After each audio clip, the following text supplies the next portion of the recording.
Dinda tanyakan satu soalan kepada Kanda? Boleh. Apakah soalan yang Dinda ingin tanyakan kepada Kanda? Siapakah wanita paling tercantik di dunia ini? Mudah saja bagi jawapan soalan Dinda itu.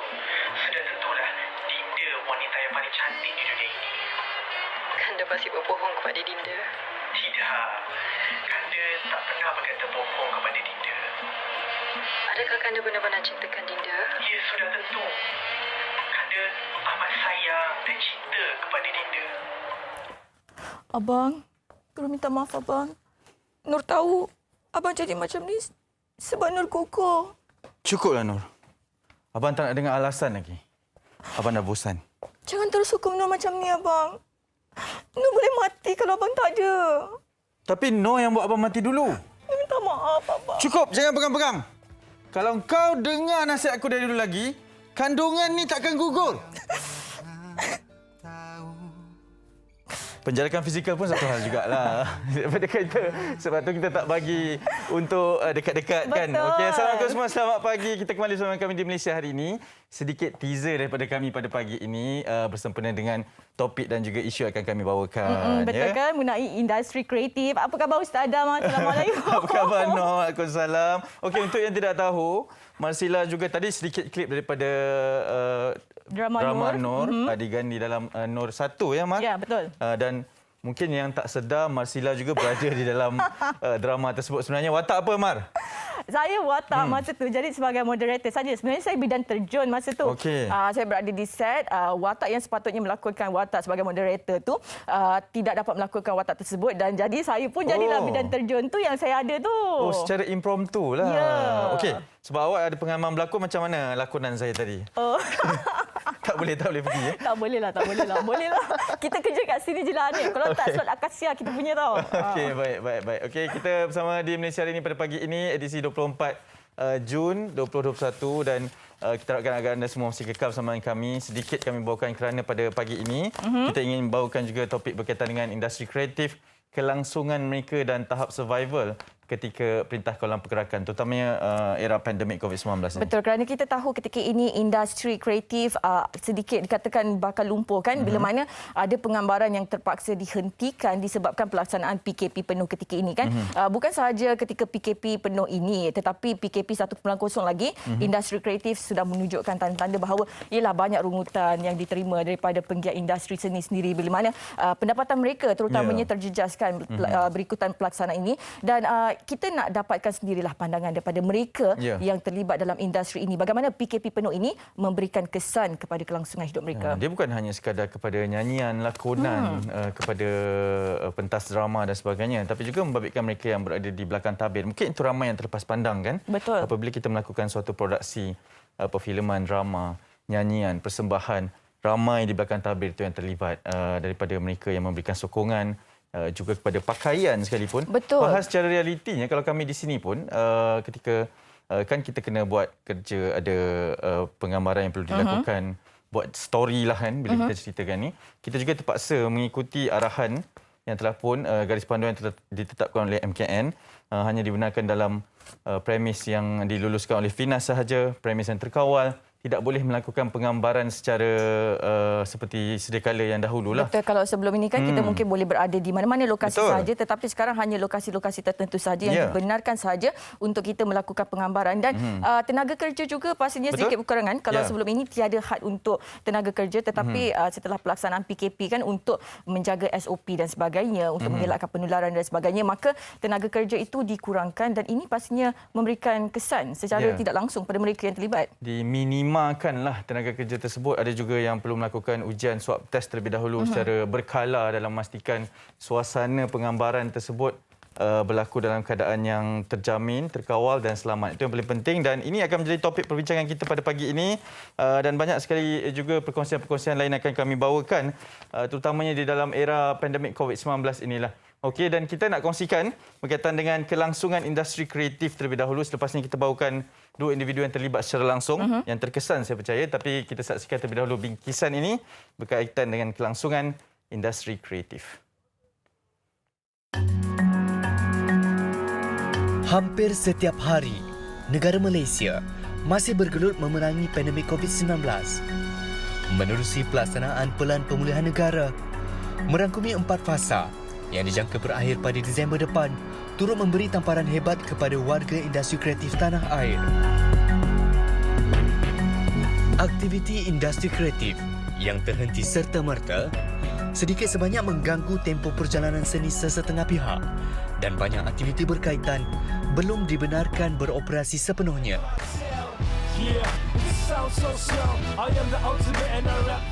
Larangan menjalankan sebarang penggambaran dan kegiatan seni lain menyebabkan ramai pemain industri mula tertekan kerana kebanyakan hasil pendapatan mereka bergantung kepada projek yang diterima. Menerusi kenyataan akhbar Setiausaha Seniman Malaysia, Hafiz Nafiah, industri kreatif perlu terus berjalan bagi menyelamatkan warga penggiat seni.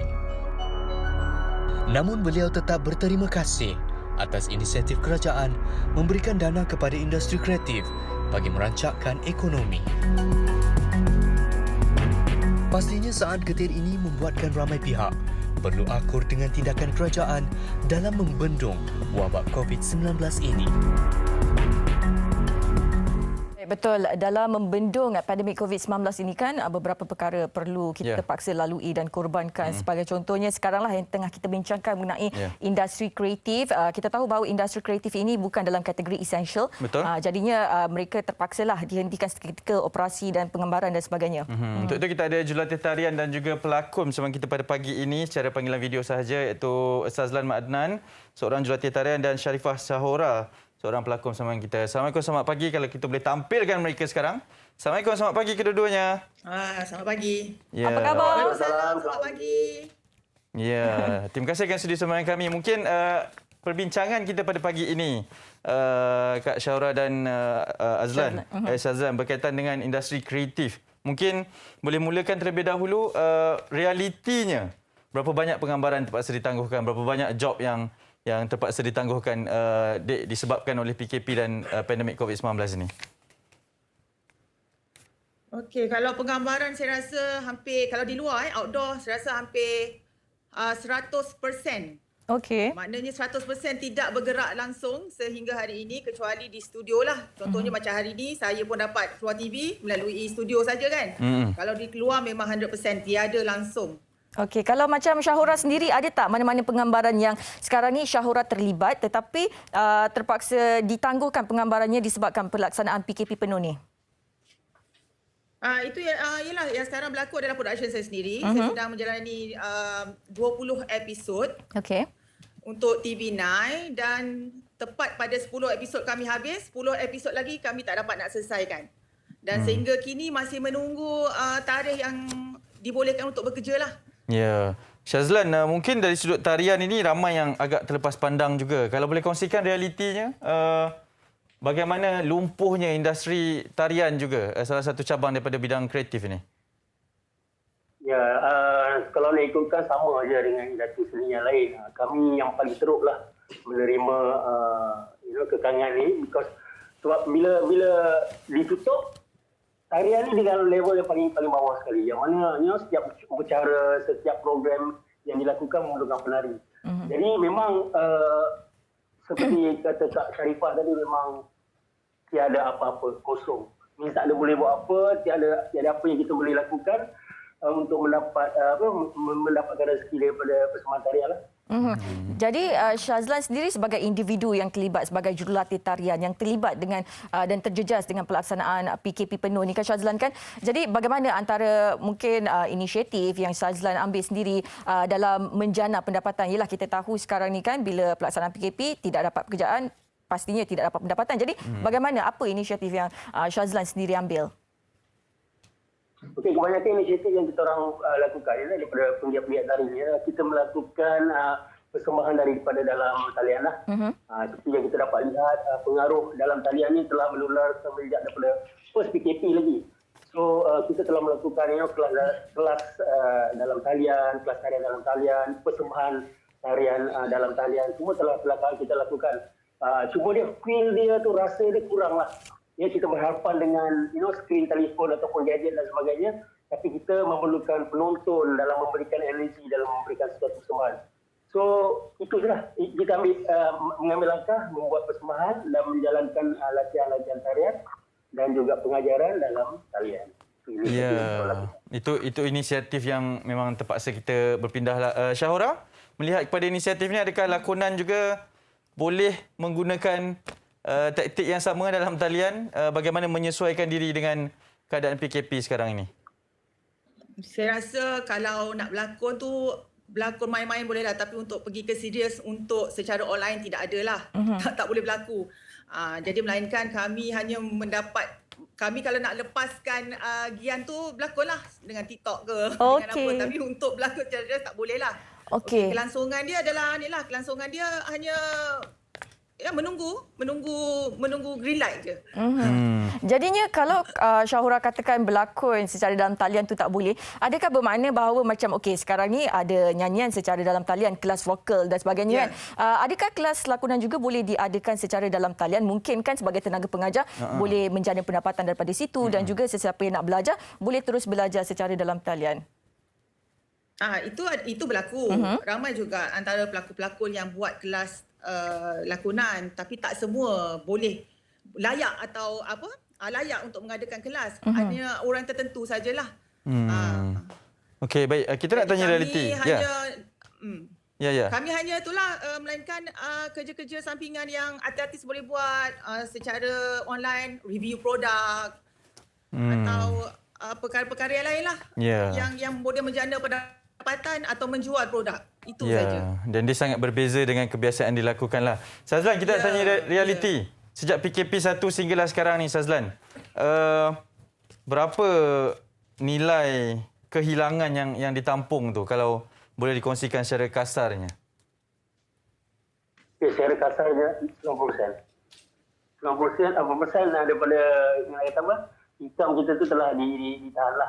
Kita tak dapat nak meneruskan kelangsungan hidup tu dengan melalui persembahan tarian saja. Kalau nak ikutkan sebenarnya, kalau kita nak buat persembahan dalam talian ataupun pengajaran, pembelajaran dalam talian sebenarnya, dia macam tak praktikal. Sebab kalau kita belajar di sekolah, macam apa yang kita buat PKP yang diorang belajar dari sekolah, kalau secara teori tak apa. Tapi when it comes to pergerakan dan sebagainya, dia macam boleh tapi kurang sesuai. Cuma bila kita ajar one to one tu, dia akan tak agak menjadilah. Jadi melainkan kalau macam video, contoh macam TikTok dan sebagainya, kita boleh tiru. Tapi bila one to one tu, kita tak dapat. So sebenarnya bagi saya 90% pendapatan penari sejak PKP 1 sampai sekarang 90% effect. Okey. Kalau 90% pendapatan terjejas kan, itu untuk Syazlan sendiri sebagai tenaga pengajar. Jadi bagaimana nasib kepada mereka, mungkin penari-penari yang lain kan yang terjejas dengan pelaksanaan PKP penuh ni yang memang tiada langsung pendapatan. Jadi bagaimana? Adakah ada bantuan yang dihulurkan oleh pihak kalau ada persatuan tarian sendiri ataupun bagaimana? Okey, seperti persatuan yang saya anggotai, iaitu Persatuan Penari Kuala Lumpur dan Selangor, Pentari, kita ada memberi bantuan setakat makan makanan sahaja kepada penggiat-penggiat tari dan sebagainya. And then ada juga peruntukan ataupun bantuan daripada badan-badan tertentu seperti cendana dan sebagainya. Diorang memberikan tu, tapi proses tu agak susah untuk kita mendapat bantuan tu, betul? So jadi apa yang kita boleh buat adalah setengah-setengah penari ini dia buat kerja lain.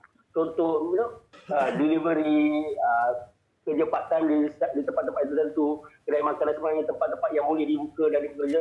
Itu je lah.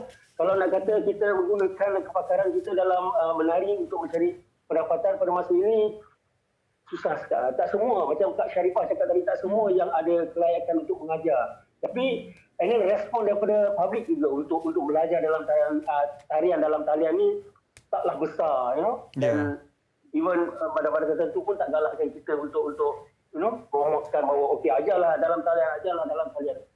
Ya. Dan pastinya ialah nak masuk kelas pun satu hal juga dalam keadaan dalam talian sekarang ni kan, yang babitkan kelas-kelas fizikal ni. Syahura, kita nak tanya, tadi ada beritahu berkaitan dengan produksi sendiri kan, production sendiri. Bagaimana sebenarnya pastinya ada pekerja, ada staff. Bagaimana sebenarnya survive dalam mood sekarang ini dengan aliran wang keluar masuk tu mungkin berkurangan sekarang? Apa inisiatif yang diberikan kepada staf juga, kepada diri sendiri juga, dan bantuan daripada yang lain-lain juga kalau boleh dikongsikan? Okey, kita dah pernah melalui PKP 1.0 dulu kan. Jadi itu sebenarnya kalau diri saya sendiri, saya mengambil iktibar daripada itulah kesan tersebut. Kita adakan simpanan, tapi bagi kru saya, di bawah saya mempunyai 30 kru yang nak bagi makan anak bini dia. Betul. Okey, sebelum syuting saya dah bekalkan berapa persen untuk mereka survive sepanjang PKP ni. Tapi saya tahu sejauh manalah mereka dapat survive dengan keadaan yang mungkin sebulan boleh lah. Tapi kalau masuk 2 bulan tu, mungkin saya akan fikirkan something jugalah untuk mereka sebab mereka ada job. Cuma tak dapat nak melaksanakan. Okey. Samalah dengan penari pun saya rasa kan. Mereka ada job menunggu. Tapi kita tak boleh nak pergi, tak dibenarkan bekerja. Itu je masalah dia. Adakah awak bimbang dengan masa depan industri kreatif pada ketika ini, Syahra, Shazlan? Sangat bimbang semua orang. Ya. Mereka mempunyai kelayakan menari, maknanya takkan nak suruh buat benda lain. Mungkin boleh buat benda lain yang secara delivery macam Shazlan cakap. Ya, tapi kalau untuk mendapatkan satu pengalaman untuk bidang yang lain kan makan masa. Contohlah Shazlan nak jadi pelakon. Mungkin mengambil masa juga, nanti berlakon pun tak boleh. Kalau dia nak pergi bekerja lain, semua perlukan experience. Orang tak akan ambil orang yang tak ada experience sekarang. Betul. Jadi kita kena menunggu dan memikirkan maknanya duit untuk makan hari-hari je sekarang ni. Okey, baik. Jadi secara ringkasnya lah, mungkin harapan daripada Shazlan dan juga Syahura sendiri sebagai penggiat seni industri kreatif ni kan terhadap situasi sekarang ni, bagaimana harapannya? Ya, ringkas saja.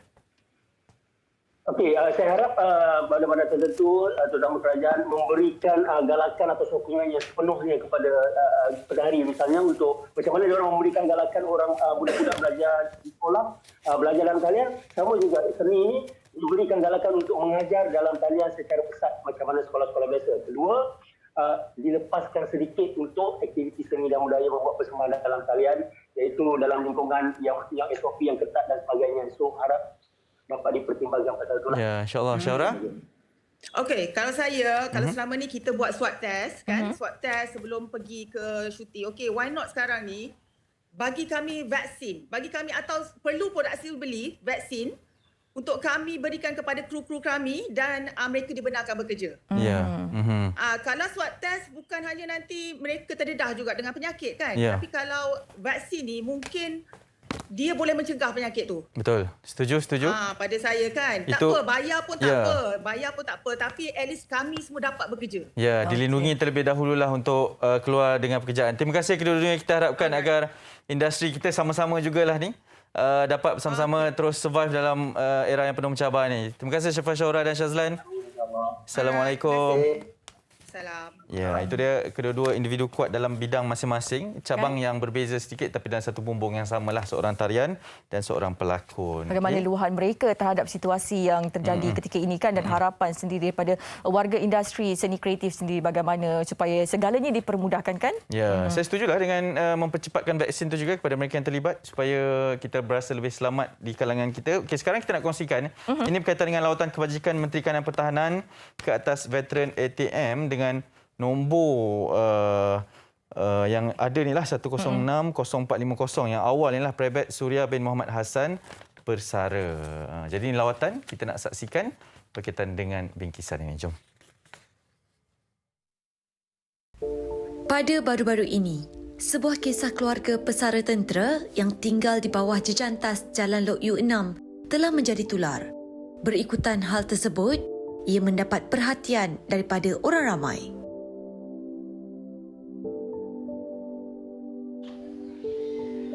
Pada 22 Jun lalu, keluarga pesara tentera Prebet Suria Muhammad Hassan ini telah mendapat lawatan daripada Menteri Kanan Pertahanan Datuk Seri Ismail Sabri Yaakob. Hasil perkongsian mendapati Suria telah hilang punca pendapatan akibat pandemik COVID-19 sehingga mendorongnya tinggal hampir 6 bulan di ruangan bawah jejantas bermula Januari lalu.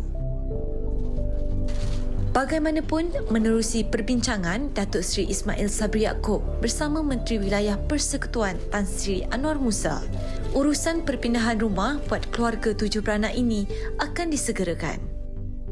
Saya baru menelpon Menteri Wilayah Persekutuan baru sekejap tadi supaya dapat disegerakan perpindahan. DPKL memberikan satu flat untuk didiami secara terus, secara kekal dengan cara sewa beli dan akan dipindahkan dalam waktu terdekat. Kalau boleh saya dijanjikan sebelum akhir minggu ini.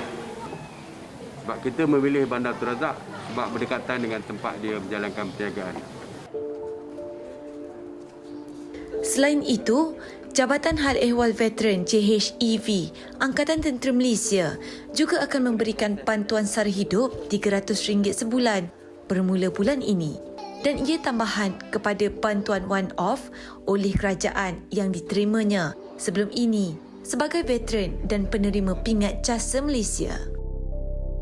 Dalam pada itu, Datuk Seri Ismail Sabri turut mengingatkan kepada golongan pesara tentera yang berdepan situasi sama agar menghubungi Jabatan Hal Ehwal Veteran Angkatan Tentera Malaysia atau Persatuan Veteran di daerah masing-masing. Cuma saya nak minta kepada veteran-veteran Angkatan Tentera, jika menghadapi kesukaran seperti yang dialami oleh Cik Suria ni, terus berhubung dengan Jabatan Hal Ehwal Veteran ataupun JEF, ya, supaya nasib mereka dapat kita bela. Begitu juga kalau boleh cuba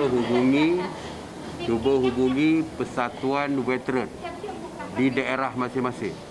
Sebab setiap daerah akan mempunyai persatuan veteran. Jadi sila hubungi Persatuan Veteran di daerah masing-masing supaya perkara ini dapat diangkat ke tempat lebih tinggi, iaitu JEF, Jabatan Hal Ehwal Veteran, peringkat negeri ataupun peringkat persekutuan. Ini sakit sebut. Semua yang memberi sumbangan kepada saya, yang mendoakan saya mendoakan agar mereka semua murah rezeki. Semoga Allah cuci rahmat yang berpanjangan.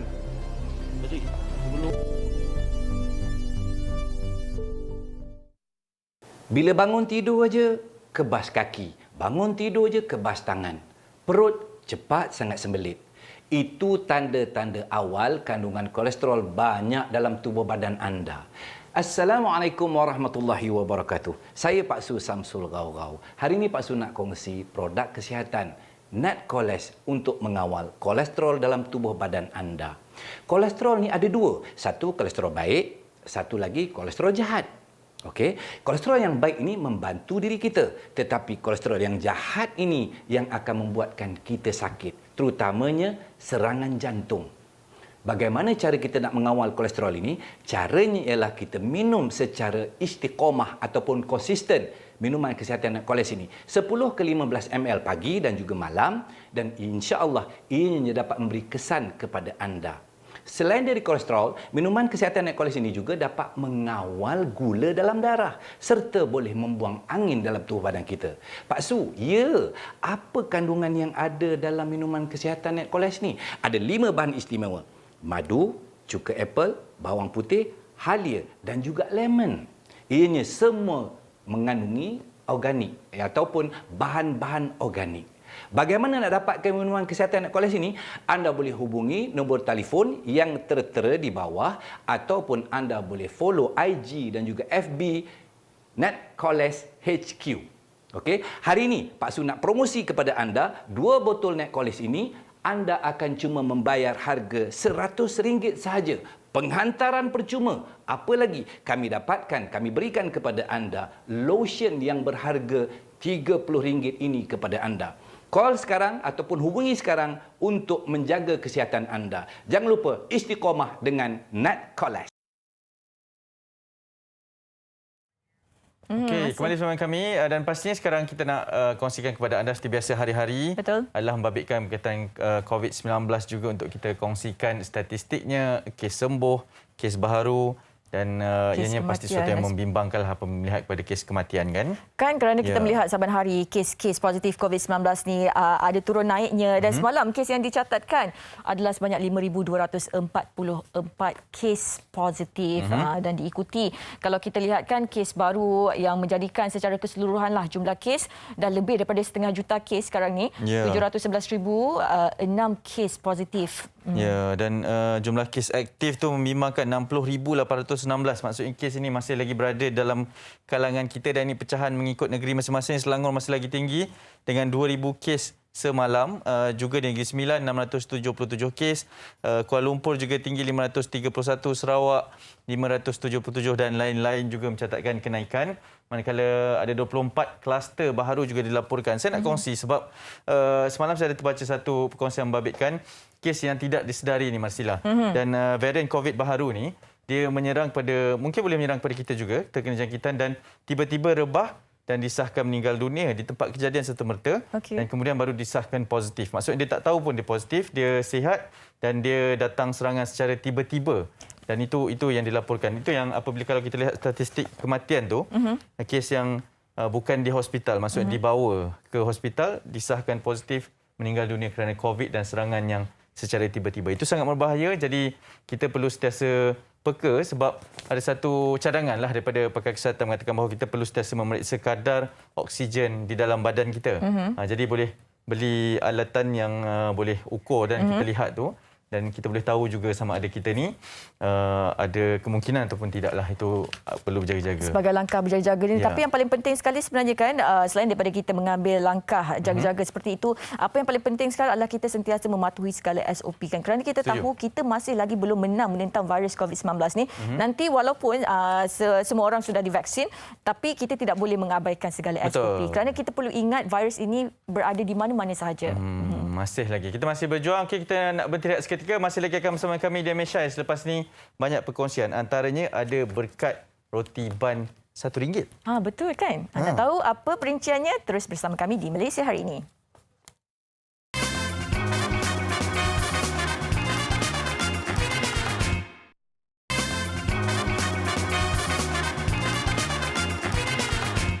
Baik, terima kasih kembali bersama kami di Malaysia hari ini. Kepada anda semua yang baru saja menonton, terima kasih banyak. Kalau bersarapan tu, ingat-ingatlah kepada orang lain juga ya, sama-sama kita bersarapan. Dan juga kepada yang menonton kami secara dalam talian di Facebook MSI TV3, terima kasih banyak. Juga boleh titipkan komen untuk sama-sama kita belajar sesuatu. Alright, sekarang kita nak kongsikan, ini berkaitan dengan Food Panda. Ada satu kempen Share Joy yang berhasrat untuk berkongsi keriangan bersama rakyat Malaysia dan meletakkan kedudukan mereka sebagai sebuah jenama yang empatik yang sentiasa memahami serta dekat di hati dan kehidupan rakyat Malaysia. Jadi ada kumpulan mempengaruhi yang terdiri daripada platform bahasa tersendiri bagi membentuk pasukan Joy Squad. Kita nak berkenalan dengan Joy Squad ini. Untuk itu kita ada 3 tetamu bersama dengan saya, iaitu Atina Marzuki, pengurus pemasaran Food Panda, Zaidi Aziz, ahli Food Panda Joy Squad dan Zeti Nabila, ahli Food Panda Joy Squad juga. Selamat pagi semua. Assalamualaikum. Waalaikumsalam. Waalaikumsalam. Baik, terima kasih ketiga-tiganya. Saya pergi satu persatu ya. Yang pertama kepada Atina Marzuki terlebih dahulu. Mungkin boleh kongsikan berkaitan dengan kempen Share Joy ini. Silakan. Ya, terima kasih Hanif. Jadi kita semua sudah maklum kita melalui norma baru lebih daripada setahun sekarang ni, dan pada masa yang sama juga berada di rumah, ada pelbagai cabaran yang kita lalui seperti individu dan juga untuk keluarga, dan dalam menyelesaikan diri di dalam kehidupan seharian kita ini juga kita dapat melampaui pelbagai rintangan yang mungkin nampak kecil, tapi bila kita laluinya membawa kepada detik-detik keriangan ataupun seperti dalam kempen kami Small Joys, baik daripada momen dengan keluarga, sayang dengan membantu masyarakat setempat. Itu adalah kisah-kisah kegembiraan yang kita mahu raikan bersamalah di Share Joy. Julung kali ini juga saya disertai dengan Joy Squad, Zaidi dan Zeti hari ini sebagai memberi inspirasi kepada rakyat Malaysia untuk berkongsi kenangan keriangan yang dicipta. Itu adalah kempen Share Joy lah. Rakyat Malaysia. Ya, betul. Dan Lalang dah cakap pasal Zeti dengan Zaidi. Boleh kita dapatkan Zeti terlebih dahulu kalau nak tanya berkaitan dengan matlamat kempen ini, Zeti? Boleh kongsikan? Ya, Ya, terima kasih Hanif. Ya. Okey, kita bercakap pasal matlamat kempen Share Joy ni. Sebenarnya dalam kehidupan seharian kita selalu terlepas pandang benda-benda yang kecil. Jadi dengan adanya kempen Share Joy ni, kita nak sebarkan keriangan supaya orang ramai termasuk kami sendiri sedar yang dalam kelangsungan hidup ni ada benda-benda kecil yang boleh buat kita happy sebenarnya. Jadi Foodpanda sebagai satu brand ataupun jenama yang memang faham rakyat Malaysia dan kita ada keupayaan untuk sentuh hati rakyat Malaysia, kita ambil peluang ini adakan kempen Share Joy yang mengangkat slogan keriangan dicipta dalam setiap pesanan. Wow, okey, right. Zaidi, difahamkan bila ada nama Joy Squad. Squad ni mestilah ramai kan? Bukan berdua sahaja kan? Okey, apa sebenarnya Joy Squad ni? Siapa selain daripada kalian berdua dan apa lagi yang boleh dikongsikan?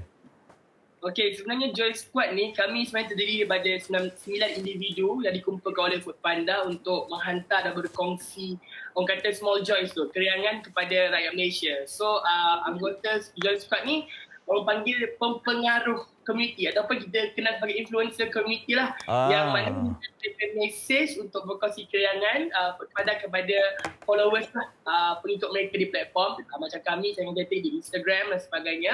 Anggota Joy Squad akan mengetuai ataupun dia akan head this campaign untuk mana dia memberi inspirasi kepada rakyat Malaysia untuk berkongsi keriangan kat sekeliling mereka. Macam apa yang Atina cakap tadi, sebenarnya dalam kehidupan kita ni walaupun tengah PKP ni, ada small joys, ada keriangan-keriangan kecil tu sebenarnya kadang lepas pandang. Tapi kami ni sebagai Joy Squad adalah untuk orang kata bagi mereka sedar sebenarnya benda-benda kecil-kecil sebegini, keriangan-keriangan sebegini sepatutnya dihargai, sepatutnya diraihkan. Okey, jadi 9 anggota Joy Squad ni terdiri daripada saya, Zaidi Aziz, kita ada Zeti daripada Hot FM dan juga kita ada Nasha Nazari. Kemudian kita ada dari Brenda, Sedi and also Ili. Kemudian kita ada Hana, William and Angelina. Maknanya dekat sini kita make sure kita seluruh masyarakat Malaysia tu kita nak pergi kepada Malay audience, nak pergi kepada English audience, Chinese audience dan sebagainya lah. Kita nak make sure keriangan itu mampu disampaikan oleh kami. Dan semua orang berkongsi keriangan melalui Foodpanda. Ya, maksudnya dia merangkumi semua aspek. Zeti, bila dah ada tim ni, apa perancangannya pula kalau boleh kongsikan? Macam saya, Zati dan juga rakan-rakan yang lain, Zati pula. Saya, Zati dan juga Zaidi serta rakan-rakan yang lain. Macam Zaidi bagi tahu tadi lah, kita punya matlamat atau perancangan sebenarnya untuk sampaikan inspirasi dan juga mesej kepada rakyat Malaysia, termasuk diri kita sendiri dalam kehidupan seharian. Nanti akan ada 2 peraduan yang mana kami, anggota Joy Squad akan orang kata menjadi some sort of wira yang mana orang ramai juga nanti boleh kongsikan kisah mereka kat rumah ataupun macam mana mereka menjalani kehidupan seharian dalam tempoh Perintah Kawalan Pergerakan. Dan juga fokus kita bukan hanya kepada mereka yang work from home ataupun stuck dekat rumah je, tapi juga untuk bantu peniaga-peniaga kecil. Jadi sedikit kita di Foodpanda berharap dapatlah membantu ataupun meringankan beban rakyat Malaysia. Ya, Zaidi, Zeti kata tadi ada peraduan. Mungkin Zaidi boleh kongsikan macam mana peraduan ini dikendalikan? Okey, peraduan ni kita ada 2 peraduan yang sedang dijalankan sekarang sebenarnya dan peraduan pertama bermula pada 21 bulan Jun hari itu dan peraduan ni peserta boleh menyertai peraduan yang dipaparkan di laman Facebook Bulan, Save dan juga Viral Charm lah. Macam mana nak join peraduan ni, apa yang you guys kena buat, anda semua perlu buat adalah anda perlu merakamkan small joys tu, keriangan itu yang anda lalui sewaktu PKP ni, upload ataupun muat naik di laman Facebook Bulan, Save ataupun Viral Charm. Dan kita peraduan yang kedua tadi 21 bulan dah bermula kan. Peraduan yang kedua kita akan bermula pada 5 hari bulan Julai. Peraduan itu sama juga, muat naik gambar keriangan anda di page Facebook Bulan, Save dan juga Viral Charm. Dan yang paling bestnya, seronoknya kita ada 3 hadiah untuk diberikan kepada pemenang setiap peraduan. Hadiah utama kita akan berikan RM1,000 kepada pemenang lah, RM1,000 dan juga voucher Foodpanda. Pemenang kedua kita akan berikan RM250 dan juga voucher Foodpanda. Dan pemenang yang ketiga kita akan berikan voucher Foodpanda. So pada mereka yang dah sedang tengok sekarang ni, korang boleh join, anda semua boleh join sebab kita dah bermula 21 Februari hari itu. Betul. Dan lepas risau, bulan depan ada lagi peraduan itu. Ya. Okey Zaidi, saya pun teruja bila awak cakap berkenaan dengan peraduan ni. Tapi kita nak tanya pada Atina. Atina, secara ringkasnya, apa jangkaan dari audiens dan mesej awak berkenaan dengan kempen ni? Silakan. Jadi Hanif, secara amnya Share Joy ni dibina atas landasan keriangan itu boleh ditemui ataupun dicipta di mana-mana saja walaupun sekecil mana. Seperti yang Zaidi cakap, kita juga sudah maklum rakyat Malaysia pun tak lokek bila berkongsi dan memberi keriangan kepada satu sama lain ataupun kepada jiran tetangga. Jadi kempen ini untuk anda semua di sana. Di dalam tempoh kempen Share Joy ini juga, kalau apa-apa boleh ikuti perkembangan kami di Bulan Season Viral Charm juga. Dan saya akan cakap stay tune. Joy Squad dan Foodpanda pun sedang merancang untuk menambah keriangan lebih lagi. Dan sementara itu, Hanif pun bolehlah share juga, kongsi kisah keriangan bersama Foodpanda. Boleh, saya akan kongsikan dan terima kasih kerana kongsikan keriangan bersama kami ketiga-tiganya. Semoga berjaya dan terus kekal memberikan kegembiraan kepada orang lain juga. Atina Marzuki, Zaidi Aziz dan Zaiti Nabila daripada Joy Squad Foodpanda. Terima kasih.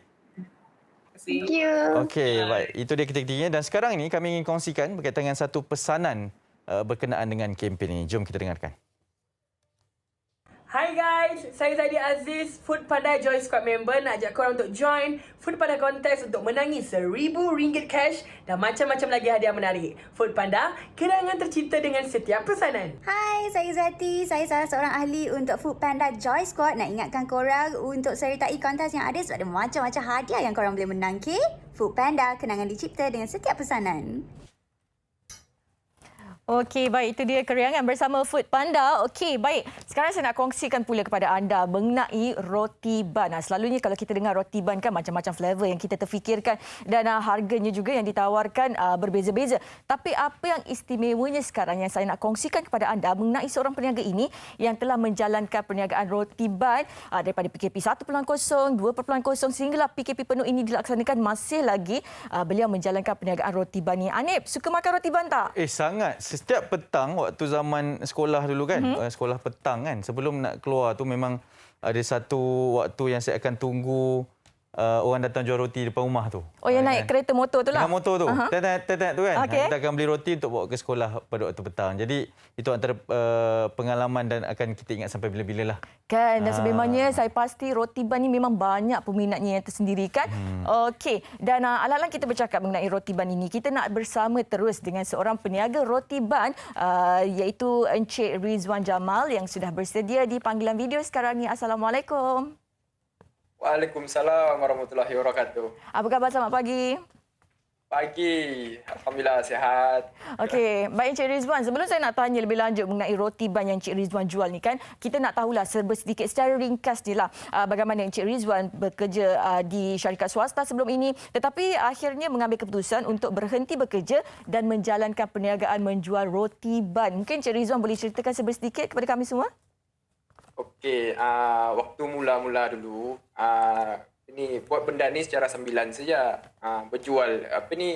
Kita ambil inspirasi daripada Uncle Pepet. Kalau kita waktu kecil tu, waktu kecil kita masih ingat, Uncle Pepet ni biasa menjual roti juga, menjual roti, menjual sayur ke perumahan-perumahan. Uncle Pepet ni kita biasa kan dengar kan?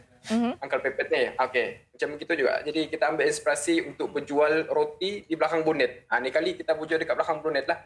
Cara berjual berjalan dekat perumahan-perumahan. Okey. Macam begitu. Cuma ni kali bukan Pepet lah. Okey, Uncle Pepet tu yang naik motor tu ke, yang jual pon-pon tu ke? Betul. Okey. Okey, jadi itu yang dulu. Oh, yang dululah yang selalu ada jual tu. Okey, jadi Encik Rizwan, kita nak tanya jugalah sekarang ni ramai yang jual roti ban macam-macam, harga pun berbeza-beza. Jadi nak tahu apa istimewanya, kelainannya roti ban Encik Rizwan ni kalau kita nak bandingkan dengan roti ban yang ada sekarang? Sebenarnya kelainan tu taklah jauh sangat sebenarnya dengan roti-roti dekat luar sana. Sebenarnya sama saja. Cuma dia dapat membantu. Dia cuma dapat membantu bagi kalangan yang kurang upaya lah, maksudnya pendapatan dia kurang apa semua. Bagi peluang kepada orang untuk merasa roti yang sama taraf dengan dekat luar dekat luar sana. Okey. Jadi harga yang ditawarkan RM1 je? RM1 saja. Jadi kalau RM1 harga untuk sebiji roti ban tu dengan kos bahannya lagi, dengan kos jualannya lagi dan sebagainya, RM1 tu balik untung ke? Alhamdulillah buat masa sekarang tak ada rasa tak merisaukan lah. Tak merisaukan sebenarnya. Roti ban untuk RM1 ni boleh menghasilkan keuntungan dan boleh memberi manfaat kepada orang lain lah. Maksudnya macam ejen-ejen ni, macam saya lantik sekarang ejen-ejen untuk berjual dekat perumahan ni. Macam gitu. Jadi kalau Cik Rizwan tak keberatan lah, kita nak tahu juga kan dengan roti ban yang dijual RM1 tu berapa keuntungan yang diperoleh? Kalau keuntungan tu dia taklah besar sangat orang bilang. Tapi oleh disebabkan kuantiti dia daily kuantiti tu alhamdulillah boleh dikatakan hari-hari banyak lah. Hari-hari banyak. Boleh dikatakan ribuan order lah setiap hari daripada ejen-ejen ni. Okey. Maksudnya dengan menjalankan perniagaan roti ban RM1 ini dalam masa yang sama Encik Rizwan sendiri membantu orang ramai dengan cara membuka kepada ejen-ejen yang ada untuk menjual roti ban Encik Rizwan sendiri ya? Betul, jelas mestinya. Okey, jadi bagaimana sekarang setakat hari ini? Pernah tak ketika di awal penjualan roti ban tu, pernah tak mengalami situasi bila mana roti yang dijual tu tak laku? Sebenarnya dia tidak pernah tak laku. Dia hari-hari akan laku. Sebab kita boleh fikir secara rasional sajalah. Contoh macam harga RM1 ni, contoh ada orang datang, ada seorang customer ni datang. Dia boleh bandingkan. Dia boleh tengok roti ni sama taraf. Boleh dikatakan sama taraf dengan yang bakery-bakery dekat luar lah. Tapi macam mana kalau kita berfikir secara rasional tu, coba kita bayangkan. Tak semestinya satu orang akan datang, dia akan beli RM1. Dia akan semestinya minimum dia akan beli 5 hingga 10 ataupun 30 biji. Betul? Macam begitu. Itu yang cara kalau kita fikirkan pasal customer dekat luar sana, diorang akan lebih beli banyak lah daripada orang beli harga RM1 sebab berbaloi. Jadi pembuatan ataupun penghasilan roti ban sendiri ini daripada Encik Rizwan sendiri ke atau ada ambil roti ban ni daripada pihak lain? Kalau sekarang memang sendiri sudah ada kedai sendiri. Kedai pun ada dekat Putatan, ada boleh produce. Sebab sekarang ni lebih fokus, mahukan lebih banyakkan pengeluaran ban untuk bagi peluang dengan ejen-ejen dekat luar sana yang menjadi ejen untuk mencari keuntungan. Ya, betul. Okey, kalau Cik Rizwan tak keberatan untuk kongsikan kepada kita di Malaysia hari ini kan, setakat sekarang ni daripada PKP 1.0 sampailah 3.0 ni kan perniagaan roti ban ini dijalankan, berapa banyak ejen yang telah Encik Rizwan sendiri tolong bantu lahirkan dalam menjual berniaga roti ban ni? Kalau setakat ni ejen yang telah saya lantik adalah sebanyak dalam 15 hingga 16 orang ejen. 15-16 orang ejen. Yang sekarang aktif lah. Semua aktif lah sekarang. Masa sekarang semua aktif. Diorang pun boleh mencapai jualan sehari boleh dalam 700 hingga 1000 biji. Satu hari boleh terjual. Okey, alhamdulillah banyak tu. Saya tengok kan gambar-gambar, video-video roti di skrin sekarang ni, tiba-tiba saya rasa lapar tau. Jadi penonton kita pun saya pasti teringin. Kalau kepada mereka lah yang berminat nak makan, nak dapatkan roti ban Cik Rizwan ni, kat mana boleh dapatkan? Kalau roti ban ni sebenarnya dia boleh didapati daripada ejen-ejen yang saya lantik ni. Bermula daripada Kimanis hingga ke Tuaran. InsyaAllah akan lebih meluas lah selepas ni. Okey, maknanya ke Kimanis dan juga Tuaran. Seri Pentas tak sampai lah ni? Tak sampai. Ya Allah, tak ada rezeki lah kita orang kat sini. Okey, baik. Terima kasih banyak-banyak Encik Rizwan. Baik. Okey, baik, apa pun kita doakan supaya Encik Rizwan dan juga peniaga-peniaga di luar sana kan yang berniaga secara mungkin kecil-kecilan ataupun besar-besaran ketika tempoh PKP ini, kita harapkan yang terbaik untuk anda semua dan semoga kita semua dimurahkan rezeki. Baik, kita nak berehat seketika. Sekembalinya nanti pelbagai perkongsian menarik akan kami bawakan kepada anda. Terus setia bersama kami di Malaysia Hari Ini.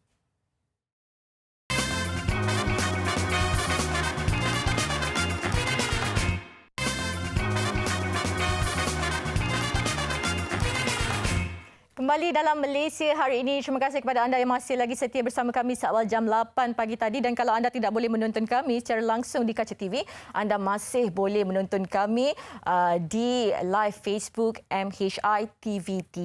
Baik, hari ini kita nak bawakan perkongsian kepada anda dan kali ini nak bawakan segmen kepada anda mengenai program Bantu Pesakit Sihat yang dibawakan oleh Yayasan Ikhlas. Dan untuk kita bercakap mengenai program ini, kita akan bersama dengan Ustaz Hanafiah yang merupakan seorang pendakwah bebas yang akan memperincikan kepada kita mengenai program ini. Jadi kalau dah bersedia di talian sekarang ni, Assalamualaikum. Waalaikumsalam warahmatullahi wabarakatuh. Apa khabar Ustaz? Selamat pagi. Alhamdulillah, sihat walafiat. Alhamdulillah. Okey, baik Ustaz. Sihat. Kita nak terus tanya kepada Ustaz mengenai perkara inilah. Kalau Ustaz boleh terangkan secara ringkas kepada kita semua kan mengenai program Bantu Pesakit Sihat oleh Yayasan Ikhlas ini. Bagaimana? Mungkin Ustaz boleh perincikan secara ringkasnya kepada kami. Baik, Alhamdulillah. Yayasan Ikhlas ada buat satu kempen. Kempen itu Bantu Pesakit Sihat. Dan kami telah bermula kempen tersebut pada 26 Februari 2019. Dan Alhamdulillah ramai yang telah kami bantu. Dan kami sebenarnya bekerjasama dengan Jabatan Kerja Sosial hospital-hospital terpilih. Dan ketika itu Alhamdulillah mereka yang pesakit-pesakit yang telah menerima rawatan di hospital-hospital terpilih, mereka keluar. Bila mereka keluar, mereka kembali ke rumah. Dan ketika mereka kembali ke rumah, ketika itu mereka tidak dapat alat bantuan untuk meneruskan rawatan ataupun ubat-ubatan. Dan ketika itulah ramai di kalangan mereka kembali sakit dan akhirnya meninggal dunia.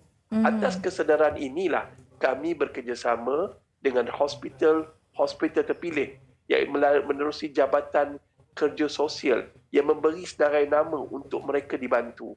Antara yang kita bantu adik Haikal, adik Hazim, thalassemia major dan kemudiannya Puan Nora Salita, pesakit kanser limfoma seperti saya.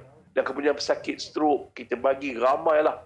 Encik Saleh dan adik Syakila, pesakit cerebral palsy. Dan kemudiannya adik Isil Mikael.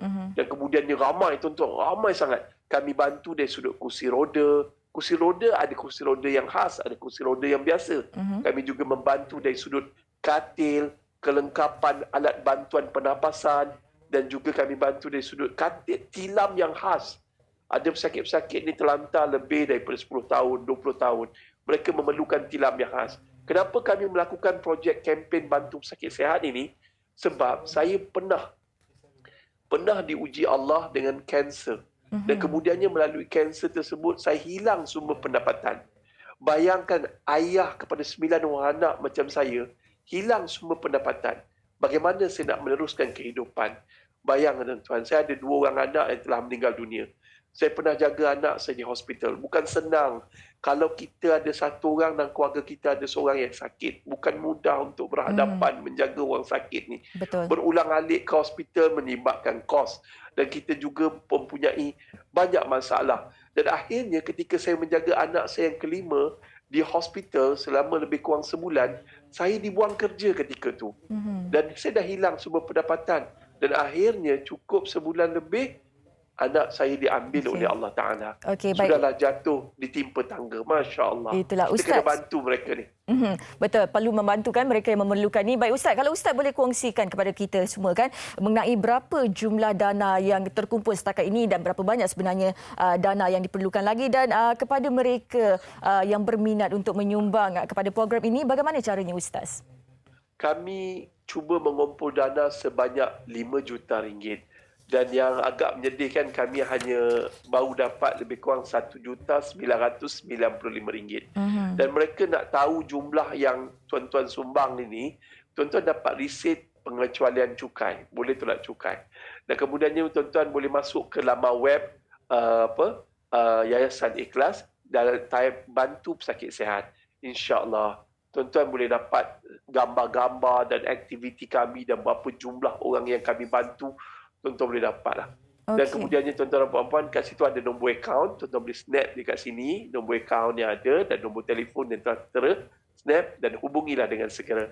Bantulah kami untuk bantu mereka. Betul, bantu mereka. Baik, kalau tadi Ustaz ada terangkan kepada kita kan, antara sumbangan yang akan didanakan ini akan membeli keperluan kursi roda dan sebagainya. Jadi, mungkin Ustaz boleh terangkan secara ringkasnya kan kepada kita semua, apa kelebihan menyumbang kepada program bantu pesakit sihat oleh Yayasan Ikhlas ni Ustaz?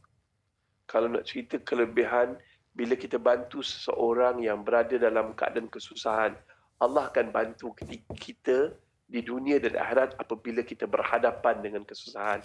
Tuan-tuan dan puan-puan, ingat ketika kita bantu mereka yang sedang sakit, mereka didoakan, malaikat mendoakan kebaikan untuk kita daripada pagi hingga petang, daripada petang hingga pagi besok. Dan kemudiannya tuan-tuan dan puan-puan, mereka yang ni berdoa pula pada Allah. Yang sakit tu berdoa, ya Allah, terima kasih ya Allah, orang ni bantu aku, orang ni ikhlas. Berapa ramai yang terima bantuan kami menangis. Terharu ketika mereka hampir berputus asa tentang kehidupan ini. Mereka rasa pasrah, menyerah. Tiba-tiba ada bantuan hadir mengetuk pintu rumah mereka. Menangis tuan-tuan, menangis. Allahu Akbar. Ya, kadang-kadang kita selalu cakap susah nak dapat kawan menangis sebab kita tidak berkawan dengan orang miskin dan orang yang sedang sakit. Waktu PKP ni ramai tadi saya dengar artis, ramai kita dengar penari yang berada dalam keadaan kesusahan. Wallahi mereka yang sakit dan waktu PKP 2 kali susah. Dalam sakit dan kemudiannya hilang semua pendapatan. Sudah jatuh di timpa tangga kata orang tu kan. Baik Ustaz, secara ringkas ni kepada mereka yang terlepas untuk mendengar ataupun melihat bagaimana caranya untuk menyalurkan sumbangan ni, mungkin Ustaz boleh terangkan sedikitlah bagaimana kepada mereka yang berminat untuk menyalurkan sumbangan, bagaimana caranya Ustaz? Cara yang ni paling tuan-tuan boleh screenshot gambar yang tertera di kaca TV ni. Tuan-tuan boleh hubungi nombor telefon dan ada nombor akaun di situ tuan-tuan, ataupun masuk ke laman web www.bantupesakit.sihat. InsyaAllah tuan-tuan akan nampak di Facebook, kami ada saluran apa semua ni, tuan-tuan boleh nampak. Dan kami yang agak menyedihkan itulah bantuan kami ni agak slow sikit lah.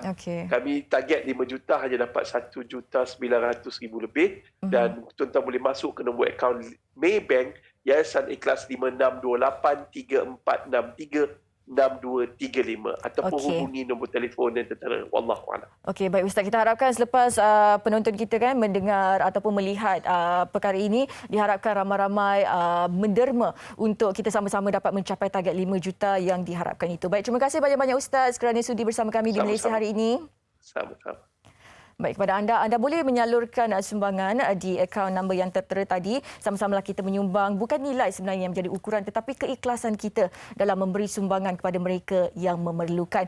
Baik, kita akan bersama dengan seorang artis yang sebelum ini pernah menjadi penyampai radio di Hot FM, tetapi sekarang ini dengar kata ada single baru. Kalau nak tahu siapa, sama-sama kita saksikan. Naoki ya. Aku tak mahu menangis, puas aku tepis. Saya tertarik dengan lirik dia. Wow. Kena mengena dengan sendiri ke macam mana? Tidaklah, macam sedih lah, mendalam maksudnya. Ya, betul, dan cara menyampaikan tu juga macam ada pengalaman sendiri. Jadi elok rasanya kita tanyakan kepada Naoki yang turut bersama dengan kita secara panggilan video. Assalamualaikum, selamat pagi. Waalaikumsalam, selamat pagi, apa khabar? Alhamdulillah sihat. Ni nak panggil Naoki ke nak panggil Ikhwan ni? Dua-dua boleh, tak ada masalah. Ikhwan, Naoki boleh, Ikhwan boleh. Bong ke? Bong pun boleh. Bong boleh tak? Boleh juga. Okey, Naoki lah sebab ini mungkin antara dimensi baharu berkaitan dengan ni. Kita nampak tadi berkaitan dengan muzik videonya yang sangat terkesan, dengan penyampaian yang sangat terkesan. Mungkin boleh kongsikan berkaitan dengan karya ni, Tiada ni? Okey, tiada maksudnya tiada lah. Kalau ambil simple word dia. So apa yang Ikhwan nak kongsikan, saya nak kongsikan yang mana lagu ni adalah lagu ciptaan Ayat Sakti, seorang komposer.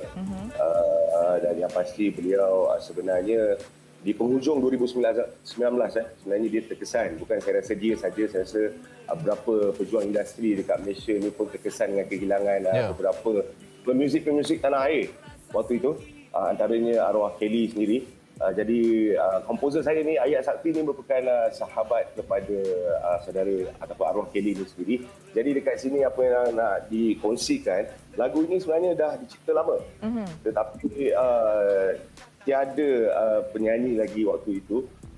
Sehinggalah datang beberapa rakan iaitu Luke Hakim dan juga Jason untuk bantu Ayat ni. Jadi saya sendiri dipanggil untuk berkarya dalam lagu ni sebabnya saya sendiri mengalami pengalaman kehilangan, iaitu waktu kita tengah sibuk dengan lagu ni, saya kehilangan anak saudara.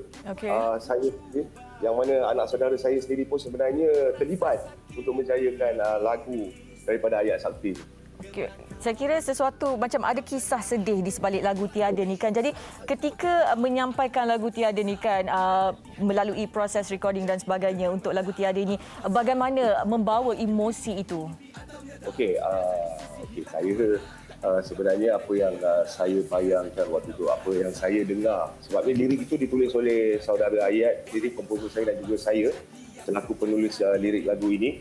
Jadi masa kami bersembang tu, saya cuba fahami dia, dan sewaktu rakaman sendiri saya bayangkan mereka-mereka yang tak ada, yang paling ketara sekali, yang paling dekat, iaitu anak saudara saya sendiri, arwah Amirul Latif. Jadi beliau, arwah ni sendiri sebenarnya memberi saya, orang kata, dia membuatkan saya terkesan. Jadi saya, bila saya bayangkan dia je, dia automatically dia jadi macam terus macam sedih macam tu Jadi saya tak sukar untuk merakamkan lagu ini, sebabnya lagu ini dirakamkan mengambil masa yang sangat singkat, sebabnya saya pun tak terfikir untuk berada dalam lagu ini yang sebenarnya. Ya. Noki, maaf tapi mungkin kita boleh kongsikan pengalaman ini bersama dengan Allahyarham anak saudaranya kan, difahamkan dibawa bersama ke studio, adalah sebahagian daripada proses untuk pembikinan lagu ini. Mungkin boleh kongsi saat-saat bersama dalam perjalanan untuk merakamkan ini bersama dan sehinggalah saat kehilangannya. Bagaimana kekuatan itu untuk meneruskan sampai proses habis rakaman lagu ini? Okey, anak saudara saya ini sebenarnya, beliau ni sebenarnya berbekat juga dalam bidang ataupun dalam industri ni, maksudnya dari dalam segi bidang nyanyian, rap dan sebagainya. Jadi bila saya cuba ketengahkan dia tu, waktu itu lagu ini sedang proses untuk dirakamkan. Dia ada lagi waktu itu. Jadi saya terlalu dekat kerana kita selalu hampir selalu bersama untuk pergi rakam lagu. Maksudnya plan dengan dia untuk rakam lagu together. Lagu untuk dia kita plan nak buat.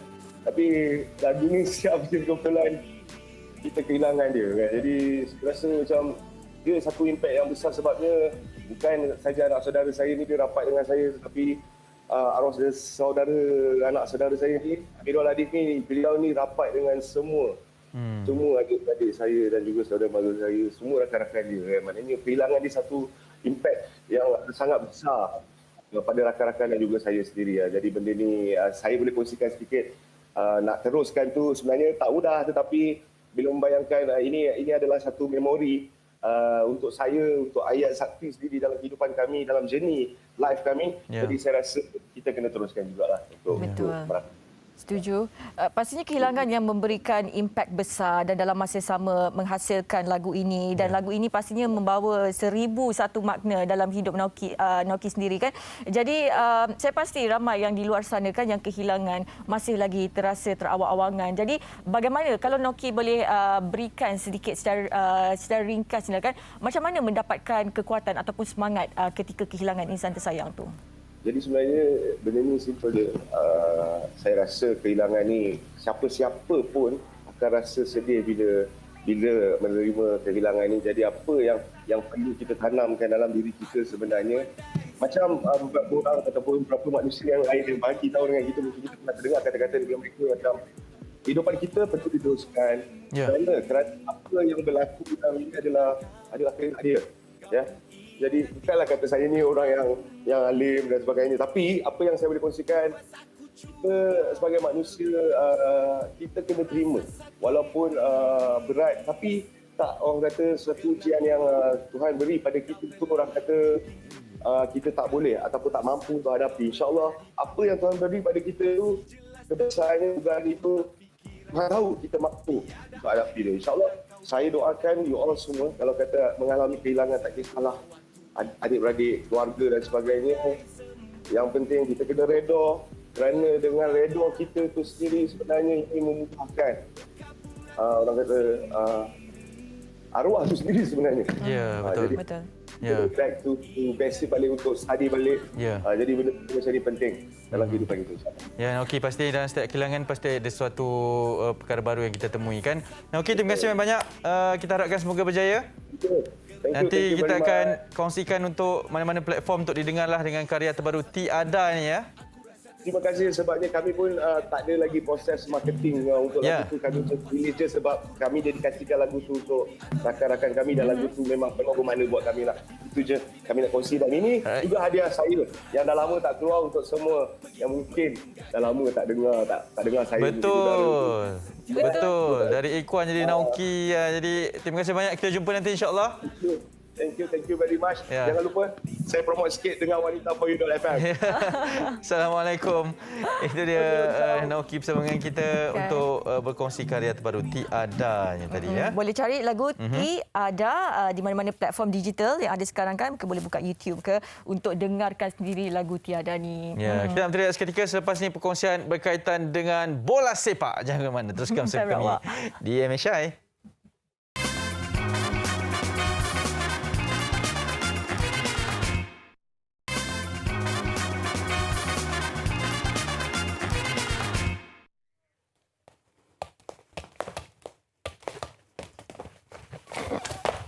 Okey, sebab jadi. Okey, tak Mar. Tak tahulah nak cakap apa. Meriah pagi-pagi. Pagi-pagi kita kena semangat. Kan, tak sangka Hanif. Wah. Ini tibalah masa untuk kita ke segmen pemain ke-12. Confirm semua waktu itu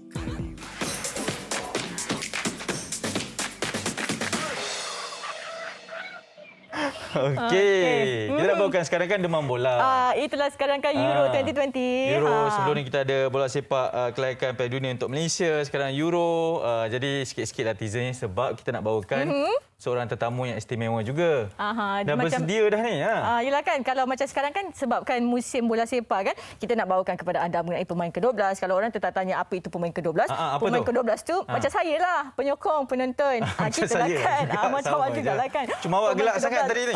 Tak, saya macam excited tiba-tiba. Okey, kita nak bersama dengan seorang tetamu kita ni yang merupakan peminat bola sepak, iaitu Mifzal Faik Azhar yang dah bersedia di talian sekarang ni. Assalamualaikum, selamat pagi. Waalaikumsalam, selamat pagi. Ya, awak di Banting ya? Ya, Banting Selangor. Okey, sekarang ni kita nak bersama dengan awak sebagai salah seorang pemain ke-12 ni. Kabarnya awak seorang freestyler Saya telah berkecimpung dalam bidang freestyle football selama 9 tahun. 9 tahun? Ya, 9 tahun. Dan memang bola tu memang tak jauhlah dari saya. So tadi nampak tak aksi saya? Oh, nampak memang. Sila komen. Level tu dah sama dengan Ronaldinho. Okey, terima kasih. Saya suka awak. Saya minat awak. Okey, kita sedang dalam demam Euro ni. Apa yang awak boleh simpulkan kepada aksi awak? Ikuti, saya percaya apa pilihan pasukan awak dan nanti nak masuk peringkat kalah mati ni apa yang awak rasa boleh berlaku? Prediksi saya lah bagi yang akan juara, dua tim lah bagi saya. Sama ada Belgium atau Portugal lah. Walaupun Portugal sebenarnya struggle dalam grup kita boleh lihat struggle nombor 3 tau. Nombor 3. Tapi saya rasa boleh go top 16 sebab kita ada CR memang dikenal lah, memang leadership dia kau padu. Dia pilihan memang kita tak boleh sangkal dia punya teamwork kan. Finishing dia Lukaku kat depan, so maybe boleh juara lah maybe. Okey, kalau awak katakan meramalkan Portugal dan juga Belgium antara dua pasukan inilah kan yang akan menjadi juara kan. Pastinya awak sendiri sebagai peminat bola sepak tanah air ada satu figura bola sepak yang betul-betul awak minat. Sebab tu boleh buat timbang-timbang bola semua ni kan. Jadi siapa? Kalau bola saya, pemain bola saya idola yang saya anggap lah semestinya legend lah, legend lama macam Ronaldinho, Maradona. orang-orang UI lah basically dalam bidang bola sepak ni. Saya lah idola saya. Ya. Okey, Mifzal, awak boleh beraksi dengan kami pagi ni? Ada bola sekarang ni? Boleh. Boleh tunjukkan? Tapi skill saya tak ada lah yang tadi kita baru lihat. So, biasa-biasa saja. Tak apa, sikit je. Jangan kalahkan saya sangatlah. Jangan tunjuk yang saya punya level tu rendah sangat. Awak buat yang biasa-biasa je. Boleh. Silakan. Alright. Dia ni adalah seorang freestyler, Mifzal ni. Dan untuk pertama Masila kan, menjadi seorang freestyler ni sangat berbeza dengan seorang pemain bola sepak di atas padang. Okey. Teknik yang ada pada seorang freestyler ni tak semestinya ada pada seorang yang main bola sepak di atas padang. Saya ni orang yang atas padang, sebab tu saya tak boleh buat macam ni. Saya tak boleh buat macam ni tau. Maknanya Cristiano Ronaldo belum tentu lagi dia boleh buat macam ni. Dia boleh buat sikit-sikit lah mungkin. Tapi untuk bagi mereka ni ada kaedah pemarkahan yang berbeza, ada kaedah skill kesusahan yang berbeza. Betul tak Mifzal kan? Betul. Okey. Bukan section yang orang public, orang biasa seperti kita semualah. Di mana mereka carikan freestyle football dengan bola. Tapi dia measurement of judgement tu lain. Macam bola sepak kita diukur melalui gol. Tapi freestyle football kita diukur melalui skill. Macam mana skill dilakukan, style macam mana kan. Itu memang berbeza. Okey, jadi Mifzal sendiri menghabiskan banyak masa dengan melakukan latihan ke ataupun bagaimana? Sebab 9 tahun kan, dah lama tu tak pernah lekang dengan bola sepak. Macam mana? Memang latihan tu memang kena rigid lah, memang kena konsisten, disiplin, kena padu. Dulu saya ingat lagi, saya start masa form 1 saya baru start, saya balik sekolah je, terus auto saya training. Petang-petang panas pun saya lenjan je training. Memang dedikasi dari diri tu memang kena kuat. Ya, okey Mifzal, kita nak kembali kepada Euro sebab kita juga tayangkan video-video awak ni. Awak rasa sebab nanti ada pertemuan England lawan Germany ni, awak rasa macam mana boleh pergi ni? England ke Germany? Ni dua tim yang jumpa awal juga ni. Ini susah nak cakap lah benda ni. Tapi sebenarnya dia dengan Hungary pun macam struggle. So tak tahulah. Tapi saya pilih England lah. England Alright. Lepas tu Belgium pun akan ada main ni peringkat kalah mati lah. Kalau okey. Sebab Euro sedang berlangsung, game dia pukul 12, pukul 3 pagi kan. Macam mana awak selaku peminat Malaysia ni manage ataupun uruskan jadual? Waktu tidur, waktu bekerja, waktu pagi nak kena bangun. Ada di MSI pula. Macam mana Mifzal? Itu susah sikit lah nak cakap. Memang kena, sebab saya seorang student, so saya memang betul-betul manage saya lah untuk assignment dan tengok bola. So, kalau tengok bola, assignment kena buat dulu. And rehat tu mesti cukup. Naklah bangun lewat kan untuk kelas pada esok hari. Okey, maknanya siapkan dulu assignment, lepas tu baru tengok bola. Kalau tak habis ngantuk kan? Ataupun sambil-sambil tu boleh buat juga. Sambil buat assignment macam tengok bola. Tak boleh fokus. Okey Mifzal, terima kasih banyak. Kalau ada orang yang berminat nak tengok aktiviti-aktiviti awak, boleh ikut di mana?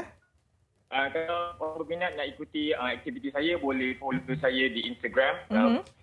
Just search je Fight Freestyle, dan also saya aktif di TikTok. Saya dia lebih kurang 300k followers. Saya paling aktif di TikTok. So boleh Fight Freestyle di TikTok. Geram dia cakap. Saya ada 300k followers je di TikTok kan. Abang satu pun tak ada, Dik. Samalah akak pun, Dek. Tak ada. Okey, baik. Terima kasih Mifzal sudi bersama kami berkongsi mengenai Euro. Ya, saya nampaknya perlulah mula menimbang bola kat TikTok tu supaya dapat 300k followers juga. Boleh start. Ya, Masila maksudnya kalau Masila memang bukan seorang yang sangat into bola sepak kan? Bukan. Okey, kalau diminta untuk berjaga 3 pagi, tengok perlawanan bola untuk 2 jam, sanggup tak? Okey. Jawab jujur je, jujur. Kalau saya kena tengok tu untuk kerja, contohnya kan hari ni kan kita nak bercakap pasal bola ke, saya sanggup, saya kena. Tapi sebab awak nak suruh saya semata-mata tengok, tidak. Okey, tapi apa tarikan untuk seorang wanita seperti Masila untuk tengok bola? Saya tarikan. Sebab saya diberi cabaran ni untuk membuat awak minat. Kalau wanita kan, tak tahulah kalau wanita lain kan, kalau macam saya akan pastinya kita tengok pemain tau. Ronaldo ke, Messi ke. Kita tengok pemain-pemain top star tu, kita tengok macam ini jersey mana? Okey, yang mana satu dia? Okey, kita tengok gol dah. Macam tu jawabnya kot. Yang ganteng-ganteng sajalah. Ganteng-ganteng saja. Tapi apa pun itu mentarikannya juga. Sebab kalau kita tengok sebagai seorang lelaki pun, kita menjadikan mereka sebagai role model tau. Dengan figure, dengan fitness mereka, dengan kesihatan, cara menjaga badan kan. Jadi tak salah. Lebih kurang sama, Betul. tapi cuma agak berbeza lah pemahamannya, dimensinya. Okay. Tak apa, yang penting kita minat. Betul. Dan kita juga boleh kongsikan dan teruskan untuk berkongsi minat anda bersama kami. Kita jemput anda semua untuk menjadi pemain ke-12 bersama kami di Malaysia hari ini sepanjang Euro ni, okey? Dan okey, itu mengenai Euro 2020 kan. Kepada yang berminat untuk menjadi pemain ke-12 muncul di MHI kan, nak kongsikan pandangan apa sahaja mengenai Euro 2020. Bolehlah tinggalkan orang kata komen ke dan sebagainya di Facebook ataupun Instagram kami. Tapi sekarang ni kita nak kongsikan kepada anda mengenai apa yang menarik berita-berita terkini di dada-dada akhbar utama Okey, kita saya nak hari mulakan. ini. Boleh, silakan. Ini di berita harian di muka hadapannya juga berkaitan dengan beberapa perkongsian. Tapi yang menjadi pilihan kita adalah berkaitan dengan nasi berlauk. Hanya RM1.50 sahaja sebungkus. Ini di muka hadapan dikongsikan. Ada gambarnya berkaitan dengan nasi berlauk tersebut. Ketika ramai kehilangan pekerjaan rezeki disebabkan sekatan pergerakan penuh, dua beradik perempuan di kampung Alor Tal Tumpat membuka gerai depan rumah untuk menjual nasi berlauk gulai ayam, gulai ikan dan ayam goreng serta nasi lemak hanya pada harga RM1.50 sebungkus. Wow, daripada tengok senarai lauk-lauk dia tu, memang macam murah sangat ni kan? RM1.50 sahaja. Wah, sangat. Ialah sebab kita sekarang berada pada situasi bila mana ekonomi pun tidak menentu dan sebagainya dan ramai yang terjejas pendapatan. Saya kira dengan berniaga nasi berlauk RM1.50 ni kan, kiranya satu inisiatif yang diambil oleh peniaga sendiri dalam masa yang sama membantu mereka yang memerlukan. Tapi jauh-jauh lah semua. Tadi roti pun jauh. Roti tu jauh, nasi berlauk ni pun jauh.